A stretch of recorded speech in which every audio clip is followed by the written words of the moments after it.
Bonjour, aujourd'hui je vais vous monter une Elk RK10, donc c'est une mouche sèche qu'on monte sur une hameçon 94-840. Je vais en monter la numéro 14, mais ça peut être monté dans un numéro 12 ou un numéro 16. J'ai utilisé un fil olive, considérant la couleur du dubbing et du modèle que je fais aujourd'hui, mais ça aurait pu être un fil tan ou un fil gris. Ça dépend de ce qu'on veut imiter comme insecte parce que c'est une mouche qu'on peut faire en différentes couleurs. Donc, on arrête entre la pointe et le hardillon. Ensuite, on installe un tinsel, un micro-tinsel ou un tinsel extra small de couleur dorée. Donc, sous la mouche, on va installer ça sous la mouche. Alors, on prélève un morceau d'à peu près 2 pouces, 2-3 pouces, là, pour qu'on soit capable de le manipuler. Et on va l'attacher sous la hampe de l'hameçon.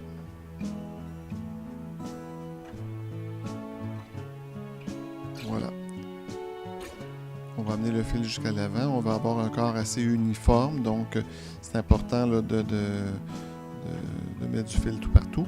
Là, je vais faire une boucle de montage pour le dubbing. Donc, je fais une espèce de boucle. Je me garde le fil, je prends mes doigts pour tenir cette boucle-là et je vais utiliser un outil qui est une tige exprès pour faire des boucles. Donc, parce que le dubbing que je vais utiliser, c'est pas un dubbing que je vais enrouler entre, voilà la tige. C'est pas un dubbing que je vais enrouler sur le fil comme on fait normalement. C'est un dubbing qui est plus difficile à enrouler. Donc, je vais plutôt le coincer. C'est le Fly Right. Donc, je vais le coincer entre deux fils. La couleur, c'est Teeny Blue Wing Olive. Puis, c'est un beau vert assez brillant avec un peu de jaune, si on veut. Donc, je prélève un segment de dubbing que je vais placer entre les deux fils. C'est une technique un petit peu plus délicate ou un petit peu plus compliquée.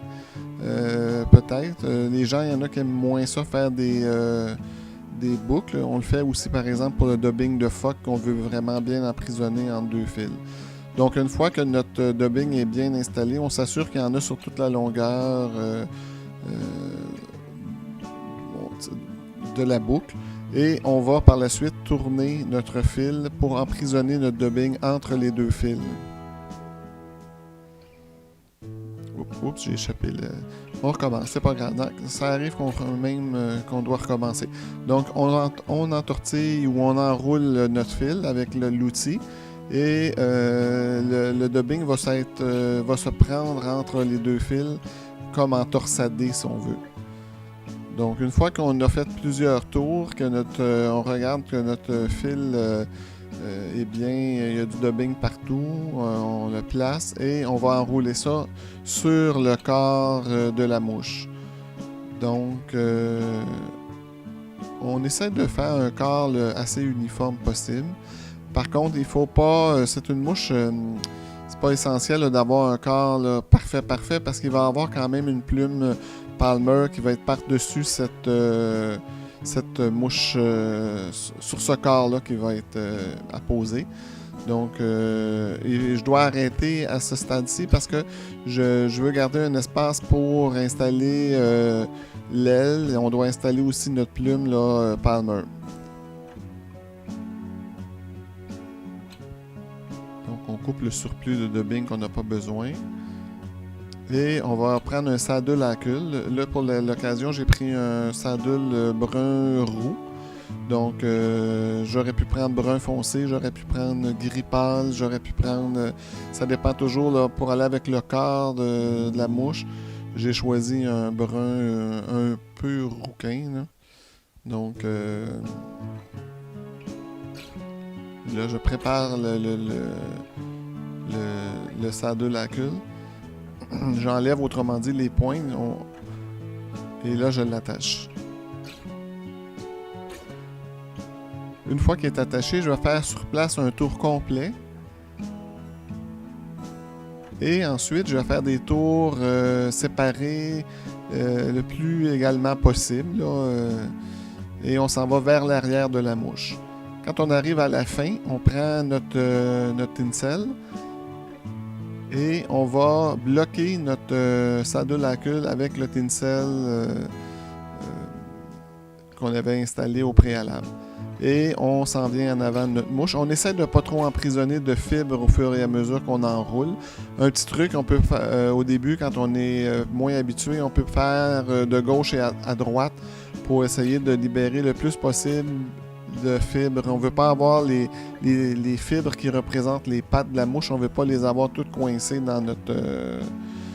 avec le tinsel. Donc, on coupe le tinsel et on coupe le saddle lacule.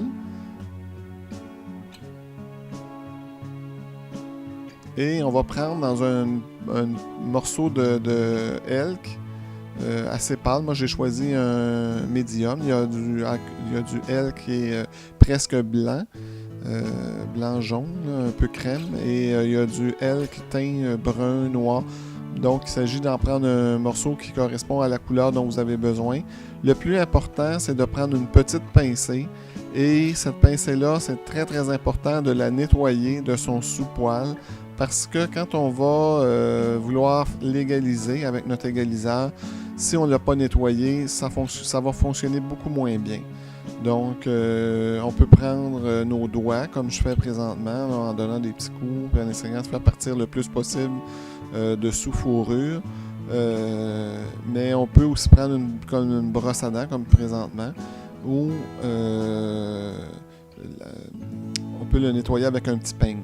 Donc là, je le mets dans l'égaliseur. Je mets les pointes dans l'égaliseur pour que toutes mes pointes soient égales. Et là, je vais donner... voilà. Pour égaliser notre poil. On frappe des petits coups. Et normalement, la pincée qui ressort, les poils sont pas mal tous égales. Là, j'ai peut-être trop une grosse pincée. Je vais regarder ce que ça donne. Oui, j'ai une trop grosse pincée. J'ai pris un peu trop de poils. C'est important de ne pas avoir une trop grosse pincée. Donc, je vais en enlever un petit peu. Une fois que ça est fait, je vais mesurer ma pincée. C'est la longueur du corps de la mouche ou peut-être un petit peu plus, mais pas tellement plus. Donc, je vais remesurer encore une fois pour être certain que j'ai la bonne longueur. Je veux juste être certain d'avoir la bonne longueur, oui. Alors, une fois, je transfère de main. Je prends mon autre main et je vais couper l'excédent qu'on n'a pas besoin de toute façon. J'attache la pincée en faisant un tour sans trop serrer. Et un deuxième tour où là, je vais serrer un peu plus, voilà. Et là, je vais faire quelques tours. Et remarquez mon index, je serre très très fort ma pincée. Je veux que la pincée reste à cet endroit-là. C'est seulement qu'une fois que j'ai fini de faire mes tours que là, je peux lâcher ma pincée. Et là, je vais aller faire mes tours près de l'œil de la mouche, près de l'œillet.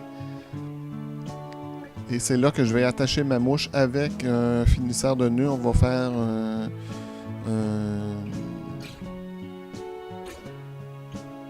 quelques tours.